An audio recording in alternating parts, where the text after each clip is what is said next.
sabendo que não foi mediante coisas corruptíveis como prata ou ouro, que fostes resgatados do vosso fútil procedimento que vossos pais vos legaram, mas pelo precioso sangue, como de cordeiro sem defeito e sem mácula, o sangue de Cristo, conhecido com efeito antes da fundação do mundo, porém manifestado no fim dos tempos por amor de vós.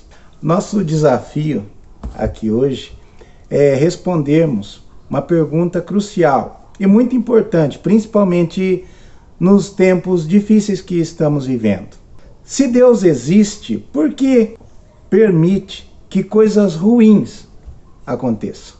Nós podemos responder bíblica e categoricamente essa pergunta, dando ainda esperança para todo aquele que sofre, para todo aquele que atravessa momentos de dificuldade. Eu trato na página 34 desse livro que acabei de lançar, basicamente desse assunto. Então quem tem o livro pode ir lá no final do capítulo 2, na página 34, e encontrar um pouco mais detalhado aquilo que vamos explanar aqui. Respondendo diretamente essa pergunta, respondendo diretamente essa questão, nós podemos afirmar que Deus pôde trazer à luz todas as coisas, criar o universo que nós conhecemos, mesmo na iminência do pecado, mesmo sabendo que o homem pecaria e sofreria as consequências, sim, porque o sofrimento em si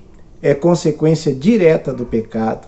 Lendo a palavra de Deus lá no capítulo 2 de Gênesis, você vê a criação e toda a sua perfeição e afirmações a respeito de Deus, dizendo que ele viu tudo que criara e eis que tudo era bom. Porém, no capítulo 3, aparece pela primeira vez as palavras cardo, abrolho e finalmente morte.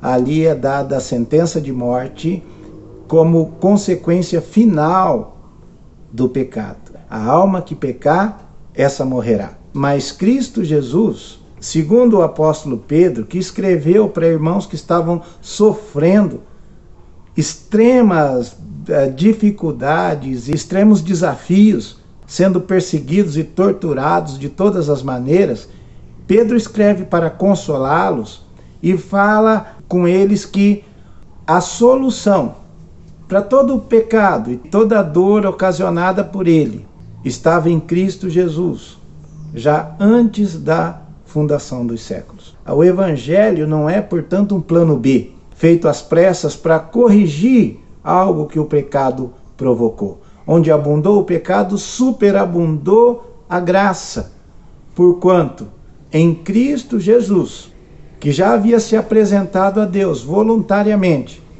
para pagar na cruz central do Calvário pelos nossos pecados e anular definitivamente todas as suas consequências, o pecado já estava resolvido. A questão do pecado já estava solucionada através da justificação realizada em Cristo Jesus.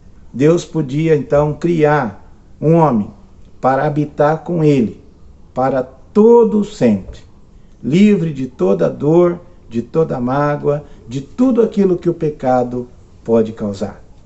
Então, se você é um daqueles que se questionam por que Deus permite tudo isso, tenha em conta que o pecado já está tratado, a justiça já foi satisfeita e Deus pode descansar na perfeição gloriosa do seu Filho Jesus Cristo. E você pode descansar na esperança eterna de viver livre de toda dor junto com o Senhor Jesus Cristo.